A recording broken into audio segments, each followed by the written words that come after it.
attach itself to our body.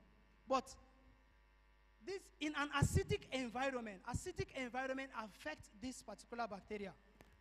And you know our stomach is acidic in nature because our stomach produces some acids, either organic or inorganic acid. One of the famous acids is hydrochloric acid that is produced in our stomach. And when this bacteria enter, maybe when we eat food contaminated with this particular bacterium, something happen. Something usually happen in this stage. When that person is a healthy individual, healthy in a sense that his immune system is not compromised and he has a normal acidic content in his stomach, he needs a high dose of infection before this particular organism will infect him to a point that it will put him down. Are we together? But some people with low amount of acid in their stomach, especially some of us that are used to take antacid. You know, antacid works against the acid, Abi. There is what we call proton pump inhibitors. Proton pump inhibitors like omeprazole, we take it to treat ulcer or to manage ulcer. Now, it inhibits the production of acids in our stomach.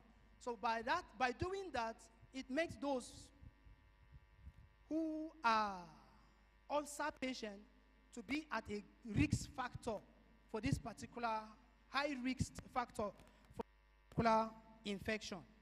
Vibrio cholerae is highly sensitive. It's highly sensitive to low pH, and during passage through the stomach, the Vibrio undergoes an acid tolerance response. This is the small intestine. I told you acid can be able to reduce the infection dose of this particular organism. So what it does is that it scales through from the stomach into the small intestine. So for it to be able to colonize the small intestine, the Vibrio cholerae must penetrate a highly viscous mucous layer that is approximately 100 to 400 micrometer thick, or roughly 30 times the size of to colonize our small intestine. You know, the concentration of the small intestine is not acidic. It's mostly like an alkaline in nature. And because of that, this bacteria or this bacterium has the ability to attach. So when it attaches, it reduces it to move, then it will be called microcolonies. One will give birth to them, and when they give birth to themselves and multiply, then they start producing what we call toxins. Now, these toxins, what happens with that toxin is that it's the toxin that when it is in our small intestine, which distorts the function of the intestines, that makes us to be what? To be defecating, to be stooling, or that. Now, this toxin co-regulated attach itself to the small intestines.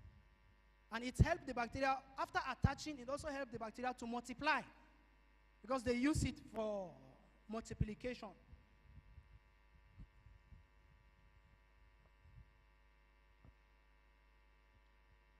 Now, we want to look at the causes of this particular organism. A bacterium Vibrio cholerae is cholera infection. But contaminated water supplies are the main source of cholera infection. The bacterium can be found in surfaces or well water, streams or rivers. I've mentioned this before. You discover that water, I told you when I was defining it, I mentioned something. I said it is found in an aquatic environment, mostly aquatic environment. Reason being that we defecate and water takes it. Are we together? Now, when it is found in that place, we said water supplies are the main source of cholera infection.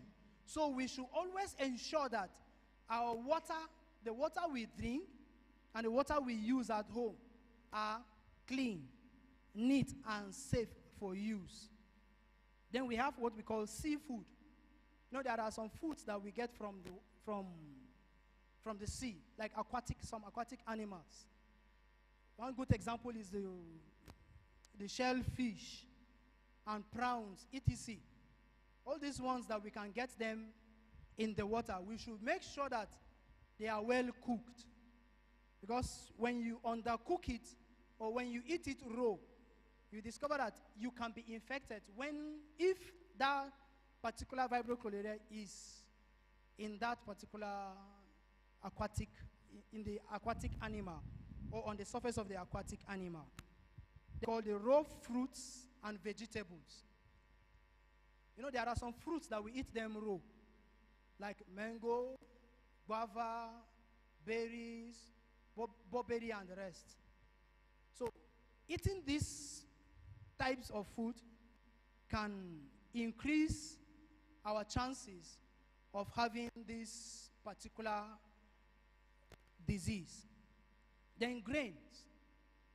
When you find yourself in an area where cholera is widely spread, sometimes grains like rice and millet, when you've cooked the food and maybe you allow it to